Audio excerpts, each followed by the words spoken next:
নবী সাল্লাল্লাহু আলাইহি ওয়াসাল্লাম মিরাজে ঊর্ধ্ব জগৎ ভ্রমণ করেছিলেন, অর্থাৎ তিনি 7 আসমান পাড়ি দিয়েছিলেন, সিদরাতুল মুনতাহা দেখেছিলেন, আল্লাহর সাথে সাক্ষাৎ করেছিলেন, তারপর জান্নাত দেখেছিলেন। তো এই যে মিরাজ সম্পর্কে ঊর্ধ্ব জগৎ ভ্রমণকে কেন্দ্র করে যেই সমস্ত কাহিনী আমরা শুনি, এগুলো কি বানোয়াট, জাল, ভুয়া? তার কারণ কুরআনে বলা হচ্ছে যে আল্লাহ তাআলা নবীকে মসজিদে হারাম থেকে মসজিদে আকসা পর্যন্ত সফর করিয়েছিলেন। তার মানে কি এই যে এই মেয়ারাজ এটা দুনিয়ার জমিনেই সীমাবদ্ধ? ঊর্ধ্ব জগতের যেই বিষয়টি আমরা শুনি এটা মূলত বানোয়াট বা মিথ্যা, বা নবী করিম সাল্লাল্লাহু আলাইহি ওয়াসাল্লামের মেয়ারাজকে কেন্দ্র করে ঊর্ধ্ব জগতের এই যে বিভিন্ন নিয়ামত দেখা, ঊর্ধ্ব জগতে ভ্রমণ করা, বোরাক, এই হাদিসগুলো কি কুরআন বিরোধী? তো এই সমস্ত প্রশ্নের আমরা বিভিন্ন সময় সম্মুখীন হই এবং আমাদের মনে অনেক জল্পনা কল্পনা হয়। তো এই বিষয়গুলি আমরা এখন কুরআন এবং হাদিস থেকে আলোচনা করব এবং এটাও আলোচনা করব কুরআনে নবী করিম সাল্লাল্লাহু আলাইহি ওয়াসাল্লামের ঊর্ধ্ব জগৎকে কেন্দ্র করে কি কিছুই বলা হয়নি। আল্লাহ তাআলা সূরা বানি ইসরাঈলের 1 নম্বর আয়াতে বলেন, সুবহানাল্লাযী আসরা বিআবদিহি লাইলাম মিনাল মাসজিদিল হারামি ইলাল মাসজিদিল আকসাল্লাযী বারাকনা হাওলাহু লিনুরিয়াহু মিন আয়াতিনা। পবিত্র সেই সত্তা যিনি তার বান্দাকে মসজিদে হারাম থেকে মসজিদে আকসা পর্যন্ত ভ্রমণ করিয়েছিলেন কোনো এক রাত্রে, যার চারপাশে আমি বরকত দান করেছি, তাকে আমার নিদর্শনাবলী থেকে কিছু দেখানোর জন্য। এই আয়াতের প্রতি যদি আমরা লক্ষ্য করি তাহলে আমরা বুঝতে পারি যে এখানে আল্লাহ তাআলা নবী করিম সাল্লাল্লাহু আলাইহি ওয়াসাল্লামকে কোনো এক রাত্রে মসজিদে হারাম থেকে মসজিদে আকসা পর্যন্ত সফর করালেন। কিন্তু এখানে এটা বলা হয়নি যে এই সফর শুধু এই স্থানটুকুর ভিতরেই সীমাবদ্ধ ছিল।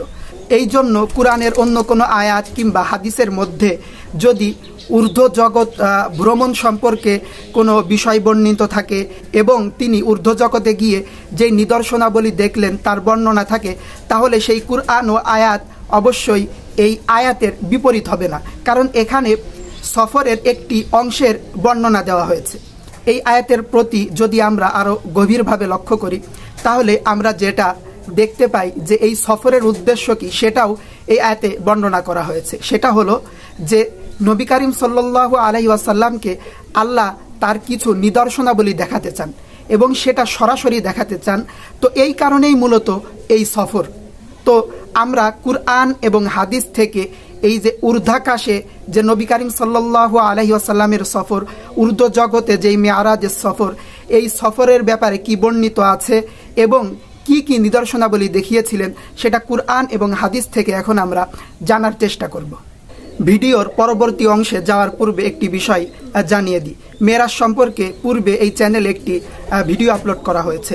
সেখানে আলোচনা করা হয়েছে যে আমরা আমাদের সমাজে বিভিন্ন সময় লোকমুখে বা বিভিন্ন বইপত্রে আমরা মেয়ারাজ সম্পর্কে অনেক চটকদার, অনেক বানোয়াট বিভিন্ন কাহিনী শুনে থাকি।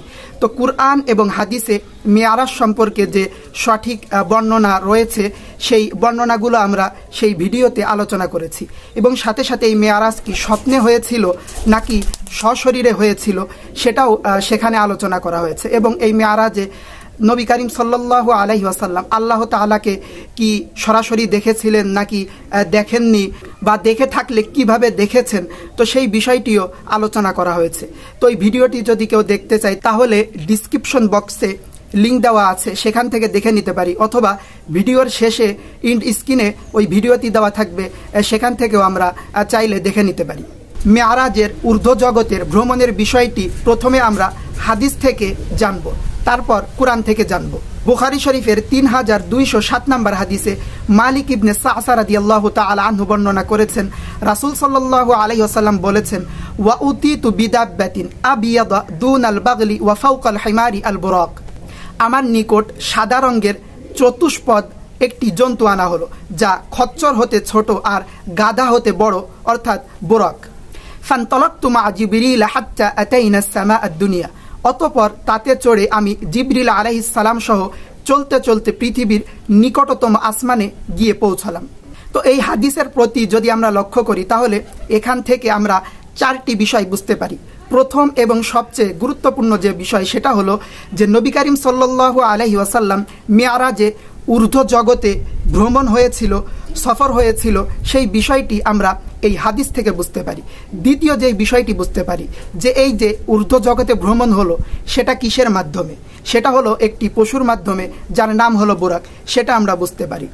তৃতীয়ত যেই বিষয়টি বুঝতে পারি সেটা হলো যে এই যে ঊর্ধ্ব জগতে ভ্রমণের সময় নবী করিম সাল্লাল্লাহু আলাইহি ওয়াসাল্লামের সাথে জিবরিল আলাইহিস সালাম ছিলেন।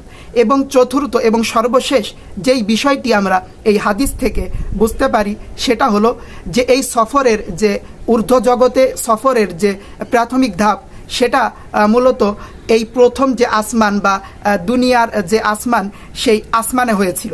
এরপর আস্তে আস্তে সেই সফরটি সেখান থেকে দীর্ঘায়িত হয়ে দ্বিতীয়, তৃতীয়, চতুর্থ, এইভাবে সপ্তম আসমান, তারপরে সিদরাতুল মুনতাহা পর্যন্ত এই ঊর্ধ্ব জগতের যে ভ্রমণ সেটা দীর্ঘায়িত হয়েছিল। এইখানে যে হাদিস এটা মূলত সহিহ বুখারীর একটি সহিহ হাদিস। এই হাদিস নাম্বার হলো 3207। এই হাদিসটি অনেক একটি দীর্ঘ হাদিস। এই হাদিসে এই মেয়ারাজ সম্পর্কে আলোচনা করা হয়েছে। তো আমরা যদি কেউ মেয়ারাজ সম্পর্কে সঠিক যেই গল্প বা মেয়ারাজের সঠিক যেই কাহিনী সেটা যদি আমরা জানতে চাই তাহলে এই হাদিসটি আমরা সার্চ করে যদি আমরা আরবি পারি তাহলে আমরা আরবিতেও পড়ে নিতে পারি, অথবা আরবি না জানলে এই হাদিসের যে বাংলা অর্থ সেটাও আমরা পড়ে নিতে পারি। তাহলে মেয়ারাজ সম্পর্কে আমাদের একটি প্রাথমিক এবং সঠিক ধারণা আমরা পেতে পারি।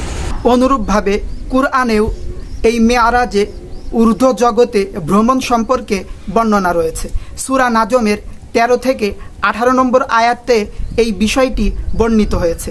সেখানে আল্লাহ তাআলা বলেন, ওয়ালাকাদ রাআহু নাজলাতান উখরা, অর্থাৎ অবশ্যই নবী সাল্লাল্লাহু আলাইহি ওয়াসাল্লাম জিবরিল আলাইহিস সালামকে দ্বিতীয়বার দেখলেন। কোথায় দেখলেন? সেটা হলো আইন্দা সিদরাতুল মুনতাহা, সিদরাতুল মুনতাহার নিকটে। আইন্দাহা জান্নাতুল মাওয়া, আর এই তার নিকটে রয়েছে হলো জান্নাতুল মাওয়া। ইয ইয়াগশা সিদরাতা মা ইয়াগশা। তো এই আয়াতের মধ্যে ওই যে সিদরাতুল মুনতাহা এর বাংলা অর্থ হলো সীমান্তবর্তী কুল গাছ। তো সেটা সম্পর্কে বলা হচ্ছে যে তখন সেই কুল গাছটিকে আচ্ছন্ন করে রেখেছিল সেই জিনিস যা তাকে আচ্ছন্ন করে রেখেছিল।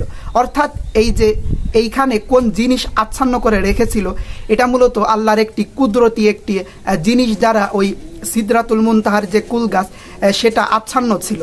তো এটা এমন একটি জিনিস যেটা হলো আল্লাহর একটি কুদরতি মহিমা, যেটা মানুষের ধারণা বা মানুষের বোঝার বাইরে। তো সেই বিষয়টি একটি আরবি বাগধারা দিয়ে কুরআনে অত্যন্ত সুন্দরভাবে ফুটিয়ে তোলা হয়েছে।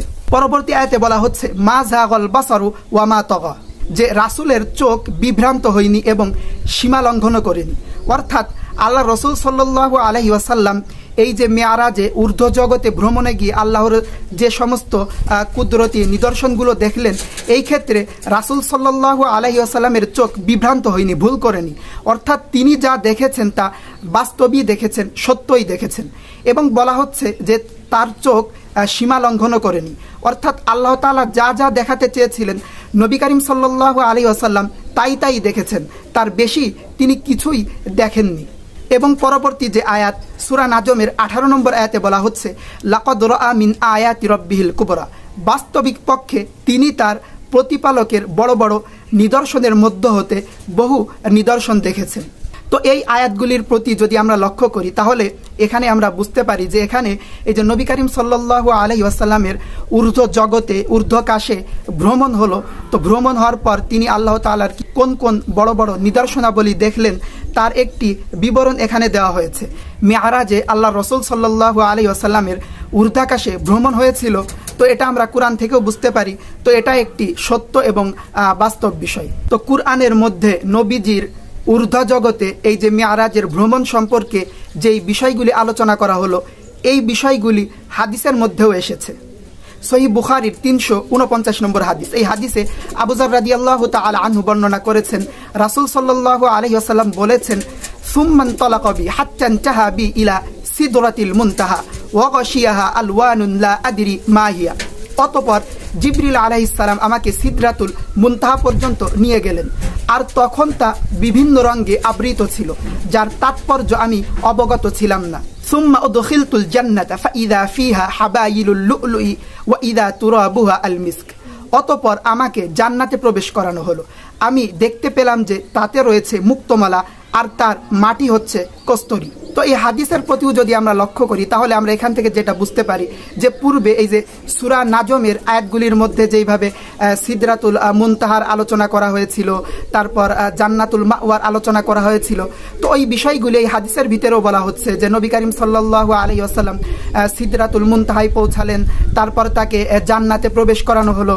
তো আমরা এই কুরআনের আয়াত ও হাদিস থেকে যেটা বুঝতে পারলাম যে নবী করিম সাল্লাল্লাহু আলাইহি ওয়াসাল্লামের এই মেয়ারাজের ঊর্ধ্ব জগতের ভ্রমণের যে বিষয়টি, এই বিষয়টি কুরআন ও হাদিস দ্বারা প্রমাণিত। এটা কোনো বানোয়াট কোনো কিচ্ছা কাহিনী নয়।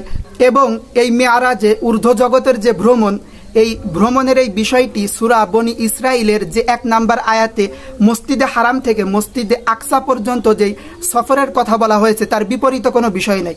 তার কারণ সেখানে এই সফরের শুধুমাত্র একটি অংশের বর্ণনা দেওয়া হয়েছে, কিন্তু সেখানে এটা বলা হয়নি যে এই সফরটা এখানেই শেষ। তাহলে এই আলোচনা থেকে আমরা যেই বিষয়গুলো বুঝলাম সেটা হলো নবী করিম সাল্লাল্লাহু আলাইহি ওয়াসাল্লামের এই মেয়ারাজ এটা 2 অংশে বিভক্ত। প্রথম অংশ হলো ইসরা, যার ব্যাপারে সূরা বনি ইসরাইলের 1 নম্বর আয়াতে বর্ণিত হয়েছে, অর্থাৎ মসজিদে হারাম থেকে মসজিদে আকসা পর্যন্ত সফর। আর দ্বিতীয় অংশ হলো মেয়ারাজ, যেটার ব্যাপারে সূরা নাজমের 13 থেকে 18 নম্বর আয়াতে এবং বিভিন্ন সহিহ হাদিসে বর্ণিত হয়েছে। সেটা হলো এই মসজিদে আকসা থেকে ঊর্ধ্বাকাশে ভ্রমণ।